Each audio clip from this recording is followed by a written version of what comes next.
오늘은요, 우리가 너무나 잘 안다고 생각했던 세상에서 가장 유명한 두 편의 시, 바로 시편 1편과 2편을 완전히 새로운 눈으로 보려고 합니다. 이 두 시 사이에 숨겨진 연결고리를 따라가다 보면 아마 이 시들에 대한 여러분의 생각이 완전히 어쩌면 영원히 바뀔지도 모릅니다. 시편 1편 다들 아시죠? 악한 길을 피하고 하느님의 말씀을 가까이 하면 시냇가에 심은 나무처럼 모든 일이 잘 풀린다는 그 아름다운 시. 참 위로가 되는 내용이잖아요. 근데 이게 너무 이상적이라 그런 걸까요? 어떤 사람들은 이 시를 두고 좀 순진하고 유치하다고 말하기도 해요.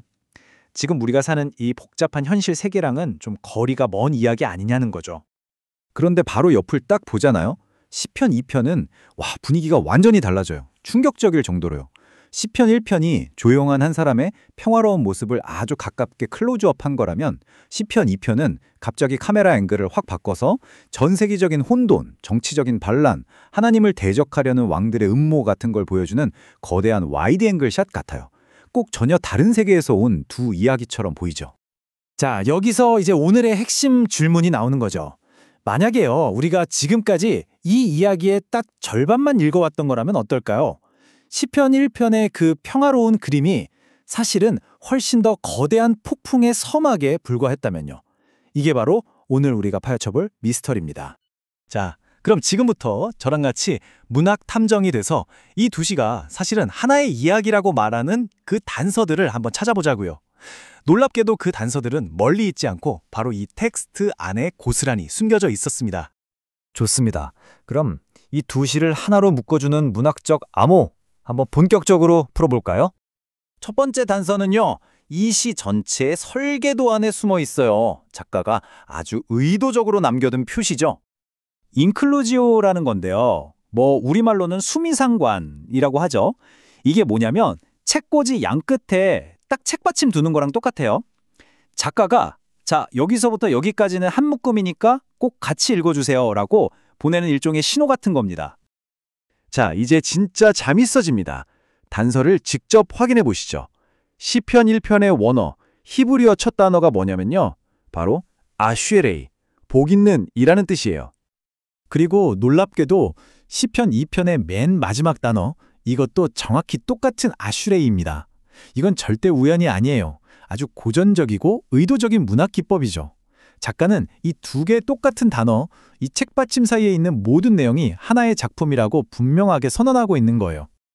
그리고 이건 그냥 저희끼리 하는 추측이 아닙니다. 역사가 이걸 뒷받침해 주거든요.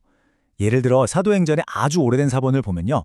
시편 2편을 인용하면서 첫 번째 시편이라고 불러요. 이건 시편 1편이 일종의 서론이었다는 걸 암시하죠. 심지어 탈무드 같은 유대 문헌에서도 다윗 왕이 복되다라는 말로 시를 시작하고 끝내는 걸 좋아했다는 기록이 나옵니다. 하지만 진짜 결정적인 증거는요. 이 두 시를 나란히 놨을 때만 보이는 숨겨진 거울 같은 거예요. 두 시가 서로를 비추면서 만들어내는 이 완벽한 대칭, 이건 정말 우연이라고 할 수가 없죠. 이건 정말 놀랍습니다. 두 시가 서로 어떻게 말을 주고받는지 한번 보세요. 시편 1편에서 의로운 사람은 하나님의 율법을 묵상하죠. 아주 건설적이고 생명을 준 행동이에요. 그런데 시편 2편을 보면요. 세상의 왕들도 똑같이 묵상을 해요. 근데 이때는 그 뜻이 음모를 꾸미다, 헛된 일을 꾀하다 라는 파괴적인 의미로 쓰입니다. 똑같은 어원을 가진 단어가 이렇게 정반대의 세상을 만들어내는 거죠. 또 하나 볼까요? 앉는 자세. 시편 1편은 오만한 자의 자리에 앉지 말라고 경고하죠. 이건 지상에서 모든 걸 비웃는 교만한 자세예요. 그런데 시편 2편은 바로 그에 대한 완벽한 대답을 보여줍니다. 하늘 보좌에 앉아서 이 모든 걸 지켜보시는 주님의 모습이죠. 지상의 냉소와 하늘의 주권이 이 앉는다는 한 단어로 정면 충돌하는 겁니다. 자, 이 모든 단서들이 이제 하나로 모이면서 거대한 그림이 그려지기 시작합니다. 과연 이 두 시가 하나일 때 어떤 놀라운 의미가 드러나는지 함께 보시죠. 시편 1편만 따로 읽는 건요. 마치 굳건하게 서 있으려는 한 그루의 나무, 한 사람에게 카메라를 최대한 줌인해서 보는 것과 같아요. 하지만 여기에 시편 2편을 딱 도하는 순간 카메라가 갑자기 쫙 줌아웃되는 거죠. 그러면서 우리가 뭘 보게 되냐면 그 나무가 사실은 거대한 폭풍우 한가운데 서 있다는 걸 알게 돼요. 이게 바로 시편 1편의 진짜 배경입니다. 이 이야기는 평화로운 정원에 있는 나무에 대한 게 아니었던 거예요. 시편 2편이 보여주는 그 정치적이고 사회적인 허리케인 속에서 복 있는 나무로 서 있으려는 한 사람의 분투에 대한 이야기였던 거죠.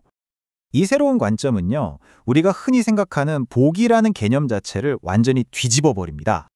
예전에는 복을 뭐랄까 착하게 살면 받는 상이나 우주적인 로또 당첨 같은 걸로 생각했을 수도 있어요. 하지만 이 두 시를 함께 놓고 보면 복은 그런 보상이 아닙니다. 오히려 복이란 주변 세상이 원전한 혼돈 속에서 우리를 이리저리 끌어당길 때 꿋꿋하게 자신의 원칙을 지키고 하늘의 관점을 유지하는 바로 그 삶의 방식 그 자체인 거죠. 이 모든 걸 한 문장으로 요약하면 바로 이겁니다. 진짜 복이라는 건요, 폭풍이 없는 고요한 상태가 아니에요. 오히려 그 폭풍이 몰아칠 때 그것을 견뎌낼 수 있을 만큼 깊은 뿌리를 내리는 것, 그 자체입니다. 결국 이 이야기는 우리 자신에게 아주 중요한 질문을 던지고 있는 거죠. 여러분이 생각하는 복은 무엇인가요? 우리 주변 상황이 평온해야만 주어지는 일종의 보상인가요?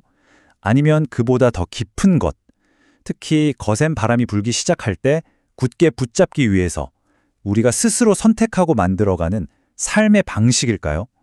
이 고대의 시가 오늘 우리에게 던지는 여전히 아주 강력한 질문입니다.